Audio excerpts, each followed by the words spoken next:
Review of the Apollo music parts. So, headstock, great. Never had any problems with it. If I ever want to get a bit more room down here on the tuners, I just unlock this a little bit and then pull the string out as hard as I can, and then it gives me a bit more room to play with in terms of the tuners down here. Here's the shot of the bridge from the back, and when you've got the ball end poking out the back of the tuners, that's when you know you've sort of hit the limit. In terms of intonation adjustment, so this is set up for 25.5 to 26 3/4. So I'm right. I've got another lot of slots I can go backwards here on the bridge, and this one is right at the front, and I've got no further distance to go. So in terms of the bridge placement, it probably should be another centimetre. The post should probably be another centimetre this way to avoid this issue. Also, when you're pulling up, or if the bridge ever comes up, if you've got one of these bits of wood in between the bridge and there, you're probably going to get a few dents in it. In terms of the radius of the bridge, it's fully customizable. Every single one of these little brass things goes up and down. It has a special tool that goes in there and unlocks it. And then every single one of these saddles is also lockable. And so you wind out this tiny Allen key here, and then that allows you to move it up and down. It sort of crashes into this bolt here. So when you wind this all the way out, it actually overlaps and runs into this sometimes, just depending on how close it is to here. So here, definitely, if you wind this out, it will knock against that, and you have to sort of shimmy it around to get it to move and lock in place. I don't have the radius perfect on this bridge. I think the G is high, and I actually like that. I feel it's helps with the bending on this one, but I probably could lower the G and the D strings. I got some radius gauges. I just haven't done it properly.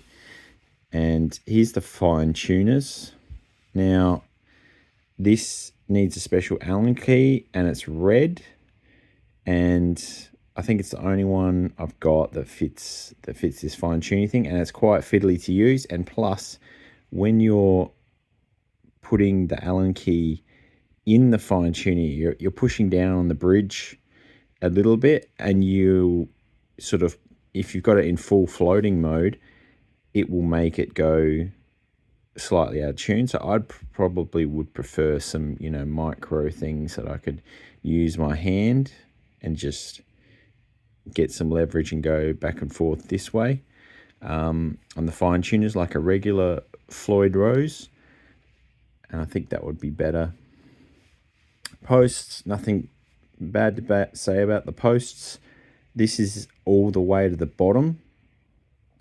So due to those high issues with the neck, I've got this one like absolutely slammed, and because I've got it slammed right to the bottom, the only method for lowering the action now is putting these brass things down any further. But overall, fit and finish is fantastic. How coarse is these compared to that? This is quite coarse, so you'll probably, this will probably be 5 or 10 cent, so you won't really be able to get a fine tune with these. No matter how hard you try, you'll have to use the fine tuner in here. And it does have a pop-in collar And on the back, you can see the end of there's a little screw at the end, and you can set the height of how you want it, and the arm does screw in. Other things, the block has these locking Allen keys. So these Allen keys lock in the springs so they don't fall out. I've never really had an issue with the springs falling out, but nice to know it's there. Now the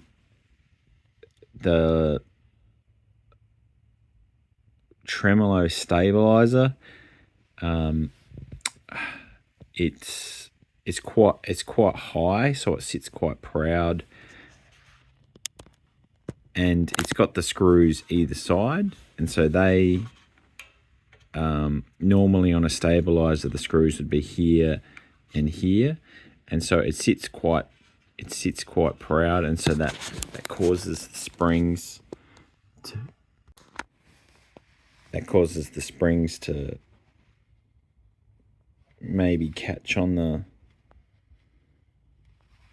the feet of the stabilizer. I'm not sure. This is using the claw that came with it as well, and the claw is quite low, so to not have this issue, the tremolo would need to be deeper in the body, and the springs would have to come out about another 5mm higher to avoid contacting the brass feet of the stabilizer at all. Now, when I first used the stabilizer, I like a floppy feeling tremolo, a smooth one, and I had this tension wound all the way out, and it almost did nothing. And so I've got it wound more than halfway on the tension, and I find it's still sort of drifting. The tuning is drifting, so maybe I need to add even more tension. I'm not sure. I'm not sure where the pitch issues are coming from. And I did try the locking thing here. So the locking thing in here is very good. So you just put the Allen key in, and you just put the stopper in.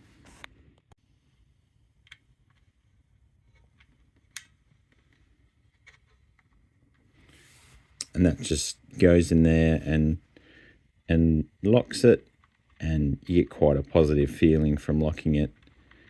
And then that allows you to only go down. So, and that's what I did the majority of the recording with, and I only took it out when I did the whammy bar test. So going forward, probably will have it locked down. Were you a pro and were you using this instrument on stage or on tour, I'm not sure how it's set up now. It would be appropriate, just because I am having those tuning issues. So if I was to do something, I would probably investigate, the tuning of this a bit more, or maybe go for a different stabilizer system, just to try and reduce that, because I've tried every single stabilizer system you can think of: Tremory, WD Music, Trem Setter, and yeah, they do work, and so I'm surprised that this one isn't as effective. In fact, this almost exactly resembles a Gualdo backbox, and I had a fantastic experience with a Gualdo backbox on a Yamaha with the TRS Pro, and I didn't have to tune it in a year. It was so good. This is the trem arm, and screws on. This is me trying to screw it. But really I probably need to go underneath and tighten that little Allen key fitting at the bottom. There's a little bit of play in the arm as it's fitted, but it has a little collar here that you can tighten to make sure it's snug. In terms of size,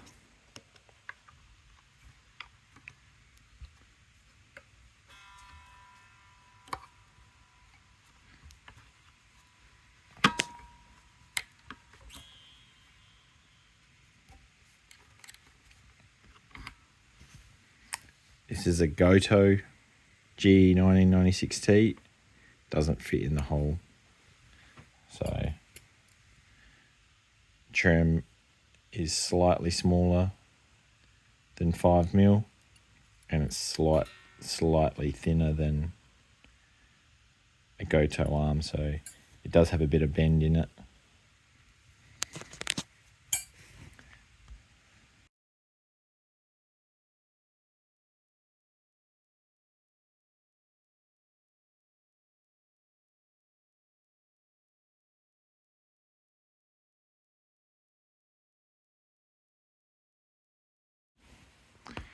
In terms of the option of using a condenser mic, it's great,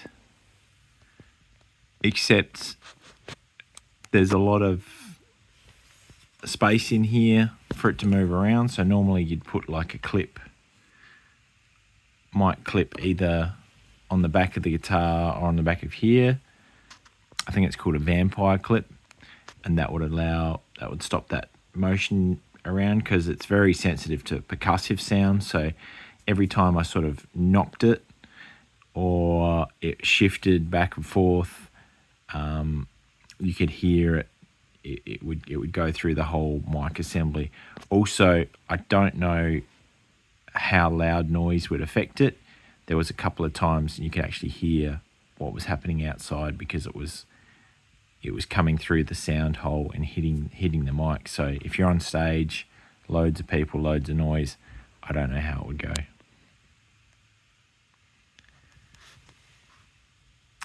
Here's the input jack. I normally wind the cable around my strap and then shove it in there, and that's so to prevent that situation where you step on your cable and you pull it off. So, but apart from that, it's fine, out of the way, and I'm not worrying about it because it's not down here at all.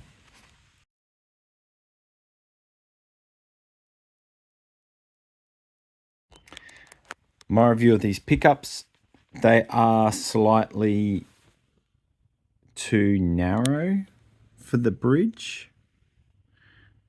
So there must be an F-spaced equivalent. I do have another set of pickups from Japan, which were made using a 7-string pickup kit, and they are the correct spacing for this trem bridge. I'm not sure why these bare knuckles are so narrow, but there's the string spacing for you.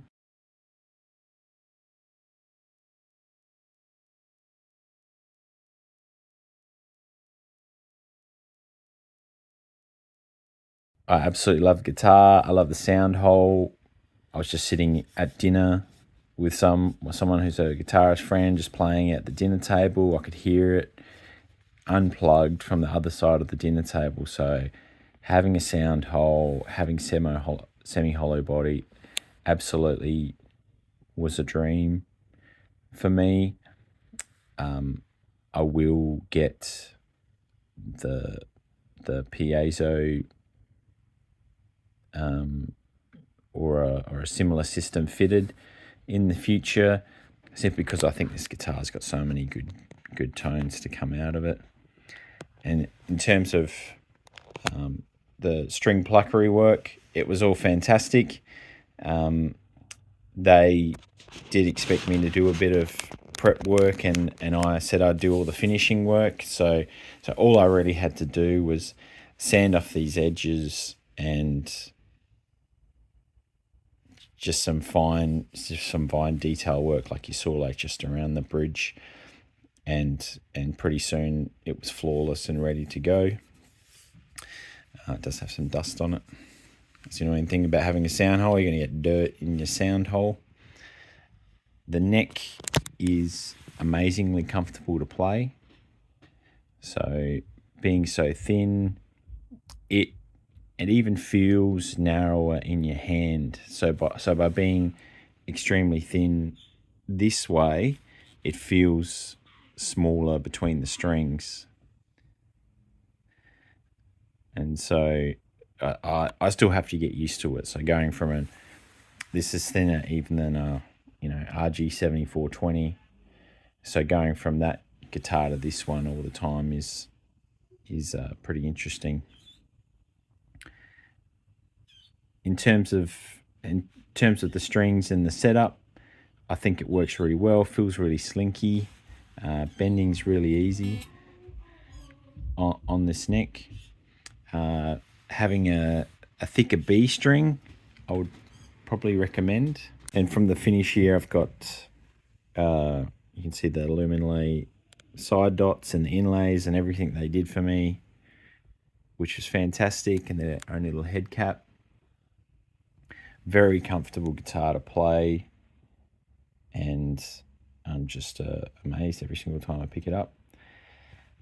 Would I do something different next time? Hard to say. It'd probably go some different neck woods.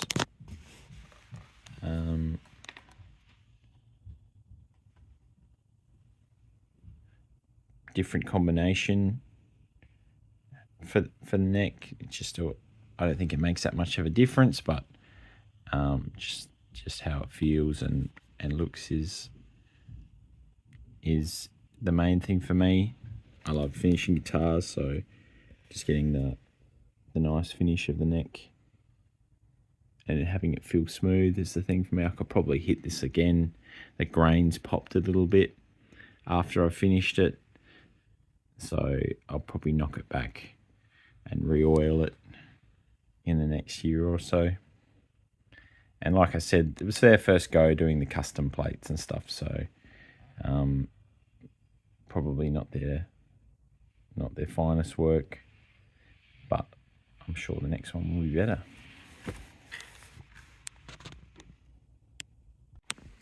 This is the nut guide for the strings, and there is a little bit of play here in the nut guide, so I don't know how much that affects the tuning at all, but if I was making this guitar again, or if I was going to replace this nut, I'd probably do it as close to grabbing the string as possible, because you really don't want any movement in between here and here in terms of tuning stability.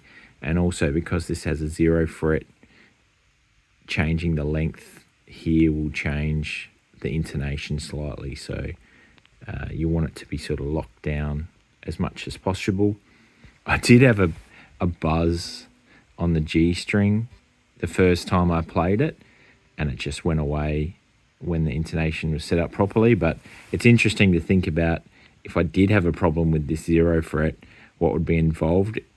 The entire thing would have to be sort of unglued, pulled out, and then you'd need to step it up slightly from underneath with some super glue to get the heights right, to make sure that this is higher than that. And also you can see how you have to pull to get that pull on the string pull on the nut, how far down you have to put this. So this is pretty far down.